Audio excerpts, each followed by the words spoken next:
Welcome back, ladies and gentlemen, and thank you very much for your greatest support.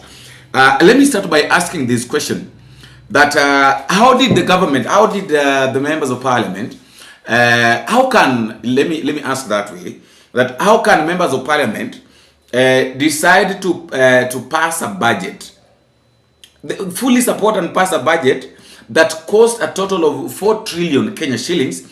Yet they know very well that the only money that Kenya can collect through tax, as far as CDF is concerned, is 2.5 trillion. So where did they, where does these members of parliament expect this 1.5 trillion to come from? They know very well that our Kenyan budget, when we collect the tax from the CDF and all that, county levels and national level, the only money that we can get is 2.5 trillion. And now they go ahead and sign and fully support and sign a budget that costs 4 trillion. And then now we ask ourselves that where is the problem coming from? Today in the morning, Trevor Mbija was hosted 3 gentlemen. He hosted Jared Okello, that is a member of parliament, an ODM member of parliament, Dan Manzo, that is a senator, and also Hebrew Omolo. To my surprise, I was listening to these conversations, and you know, ODM members of parliament ni wale too. They never change, they can never change, and they will never change. Trevor, yes. The truth of the matter is that Taki Makueni is a case study, yes, where most of these monies and fundraising have happened. They do the fundraising, then they take away the money. And they say they will bring it later, which has not happened in 2-3 constituencies. So you're saying your people have been swindled? No, they have been swindled. This is simply politics, and it is true adult masters. That's what these people want. So the money is contributed and then they're taken away. But there's a leader who is elected in that area who has mobilized these other leaders to come here. Yeah. And this leader has also brought this circle. If this leader is organizing and bringing people to contribute money for this circle and carries this money away, then that leader is a problem. Who is this leader? And this is happening almost 90% of the collections. Maybe only Jared's place is a correct case, but this is a big swindle even to the public. Okay. So are you accusing your leader in Makueni of doing the same? Quite a number of these leaders, especially the ones, you know, not every constituency in Makueni has people from UDS, so they are own engines on ground. They are candidates, they are parliamentary candidates. And in Kitui, what the member did there is that all the money, he said, put the money here, called the public, gave it away and left. And who is at fault at that particular point? Because it's a whole system. A particular team that you're called and you're told that there's like the tuk-tuk one that they're doing over the weekend in Kisumu. The tuk-tuk team expect to be given some money. If they are not, then who should be held responsible? What happens if you want this to work? Yeah. Deal with the registered cooperatives, not just a makeshift group which has been formed that morning for purposes of receiving that day, and they disperse the same day. The only sure way, let this one be done under Oparanya's ministry, the Ministry of Cooperatives. Then it will make sense. But the way it's being done, it's a swindle. It's just simply handouts, and these are simply adult masters. Okay. As a standard. You know, the ones you've seen, how does it work? Lately developed, where every activity undertaken by government has to be demonized. I don't think a society can grow under such circumstances. If there are certain things that the government is doing right, as a people we have to appreciate.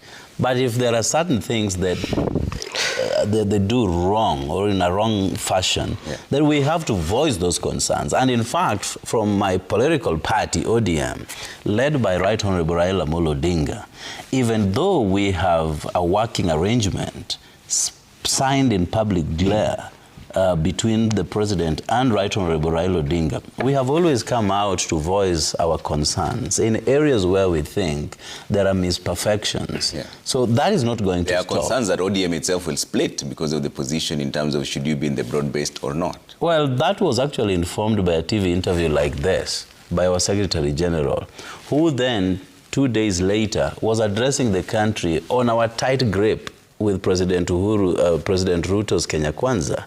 So I don't know who was Under here duress. under duress. Do this under duress. This is dictatorship.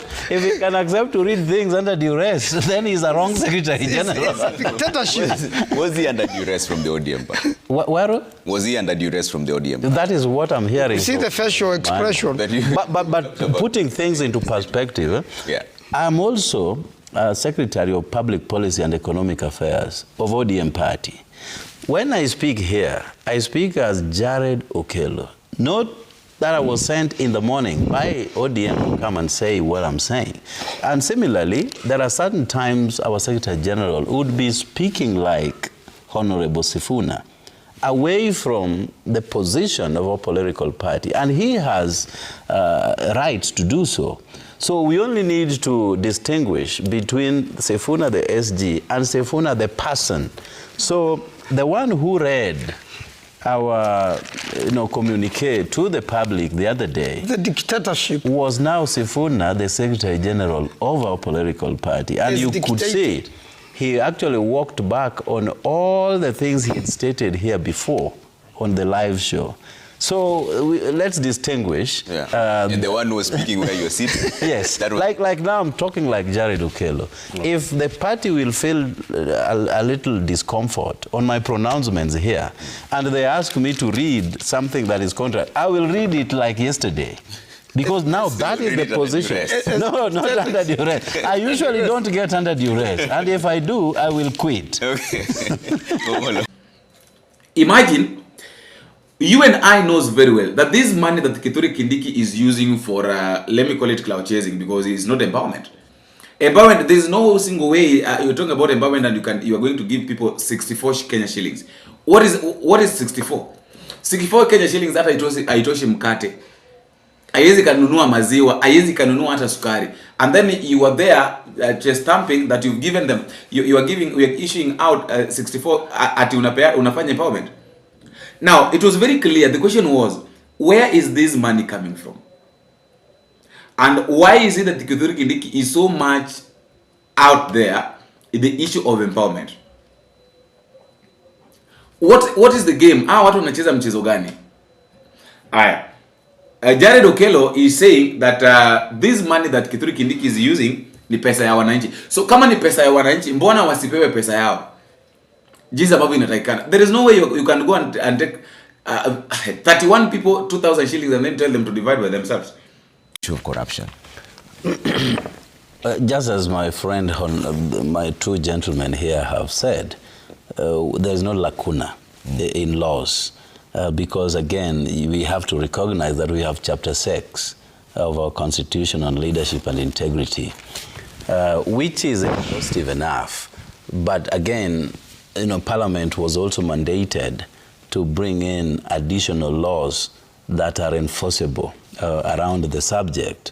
And that is why we have the new law, which was assented to by the President yesterday. It has walked a journey. In 2019, during Jamhuri Day celebrations, President Uhuru Kenyatta, the then President Uhuru Kenyatta, mandated the Attorney General, the then Attorney General Kariuki Kihara, to come up with that law on leadership and integrity. Of course, it has always met roadblocks along the way. The reason why IMF refused to expend any loan to Kenya is because we delayed in passing this integrity law. You also listen to Bishop Oginde, who is the chairperson. Whereas this law, and by the way, what this law was intended to achieve was to consolidate all the laws around corruption, around integrity, because they were scattered all over. So we now have a law that has consolidated them, from these omnibus kind of laws. So now they are directed and more targeted. Bishop Oginde recognizes that the roadblocks will still be there on implementation. EACC has now been given the powers, but Oginde is saying, in areas where the roadblocks will be from the high echelons of our administration, let the Lord, through his divine intervention, deal with them.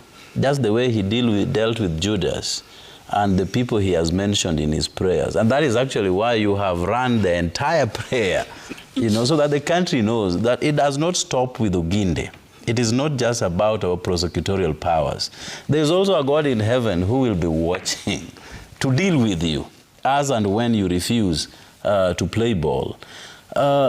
When a country is in conflict with the laws, and it is quite ironical. You read what the Nation Media Group had as its headlines on the 28th, which is just 2-3 days ago, on the conflict on supply of materials to the Kale company, the company that constructed the expressway, the 27-kilometer expressway, that the former president family, Uhuru Kenyatta's family, through their company called Edge Holdings, gave them the land where all the sand was harvested to come up with this road. So what amount of conflict can that be in the year 2021? I mean, you've got a president here who we believe is too busy running the affairs of the country, not selling sand to another company that makes a particular road. So these are the conflicts that the law is intending to achieve. And even when the Nation Media Group, published that expose, the former president family has not come out to controvert that. They have not called Nation Media Group to order. So therefore, as my friend the lawyer knows, in the absence of rebuttal, that is an admission. So it is indeed, we believe, therefore, that this is exactly what happened during President Kenyatta's tenure. These are the kinds of activities that the new law is trying to work upon, so that you do not abuse the powers that you have as an officer to influence issues of procurement. You remember when President Kibaki came into office in the year 2003, all the procurement officers in the country were suspended so that we could begin on a new slate. Yeah. And while serving their suspension, some audit was being run to know exactly who was doing what. And that is why Kibaki, to a larger degree, succeeded.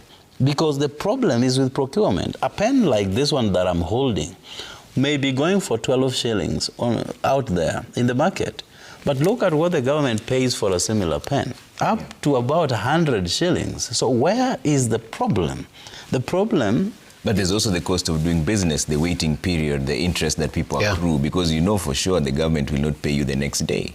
So but why should it be over 2,000%, really? It doesn't make sense. There is, money and time, lose value, particularly money losing value over a period of time. A dollar 2 years ago is not the same dollar that you have today, and 1,000 shillings the same way. But if you have to, put an additional 2,000% as your profit, then there is a problem somewhere.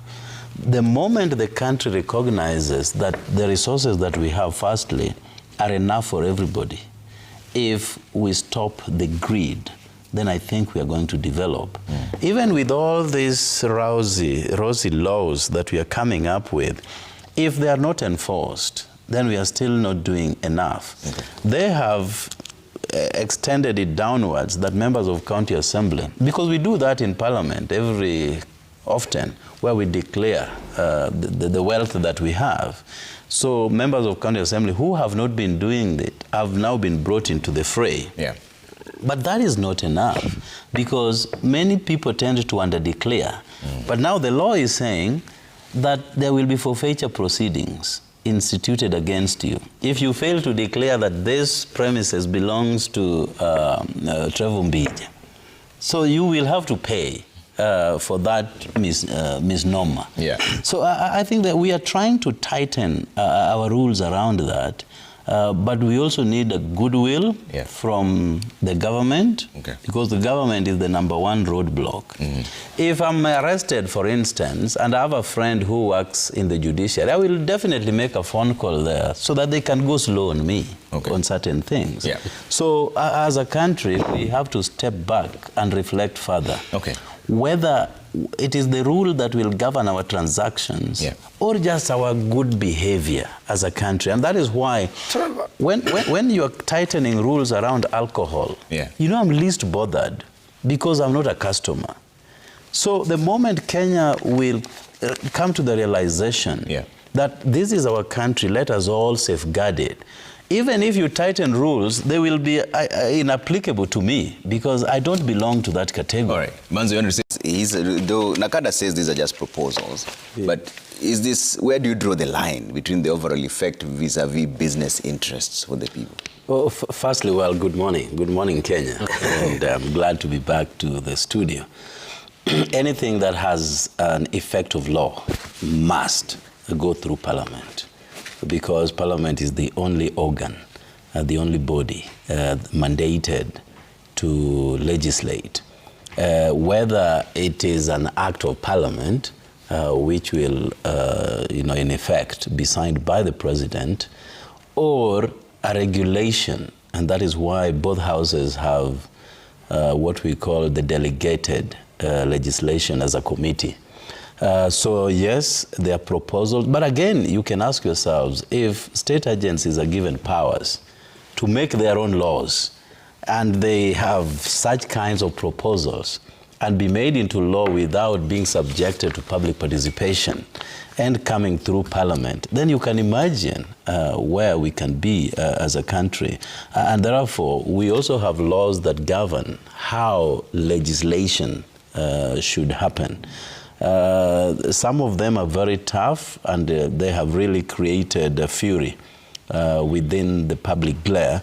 But we hope that with public participation, I don't know, public participation is an integral part of our lawmaking processes. There are many cases that have ended up in law, in our courts, stemming from pieces of legislation from Parliament that have not seen the light of the day just because they did not go through public participation.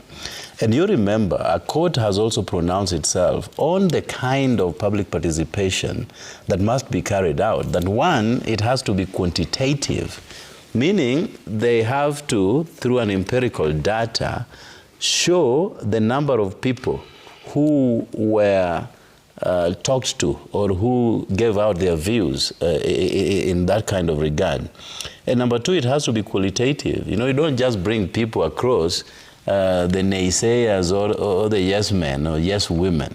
It has to be qualitative, that the engagement that the process went through has to indicate that it was worth that kind of legislation. Okay. So yes, but again, it takes me back to when laws came that Kenyans were not allowed to smoke anywhere. You know, it was banned, and that is why right now you may think that Kenyans stopped smoking. They are still smoking, but in designated areas, or you do it in your own home. That did not kill BAT, for instance, and any other company that makes, cigarettes. So these rules are only meant to protect the public. Because again, we have been confronting as a nation with a lot of alcoholism. Okay. And you talked about the stress levels.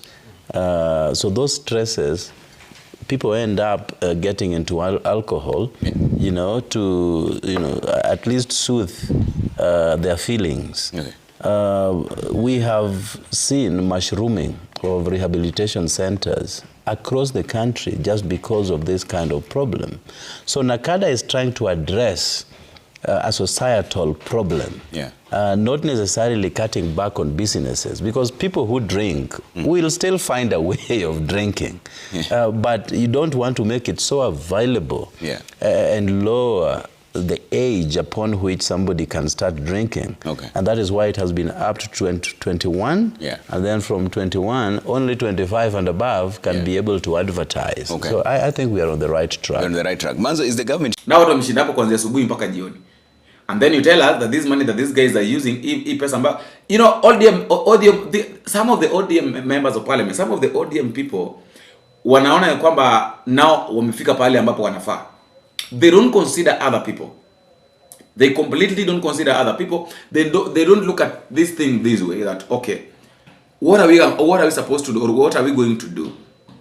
As far as this thing is concerned, as far as we as leaders are concerned, how are Kenyans feeling? They don't look at Kenyans' feeling. They don't look at people that they're leading's feelings. They just look at what they can get. It is very clear that even Kithure Kindiki's home place, ukijaribu kuangalia county ya Kithure Kindiki area penye ambayo ametoka, the classrooms, so shameful. But here we are talking about these things as if it is the end of everything. I want us to listen to some of the conversation, and please don't forget to drop me a comment in the comment section at the end of the video and tell me what you think and where exactly you're watching this video from. Until we meet again, I have been your host, Boniface Awino. Bingo.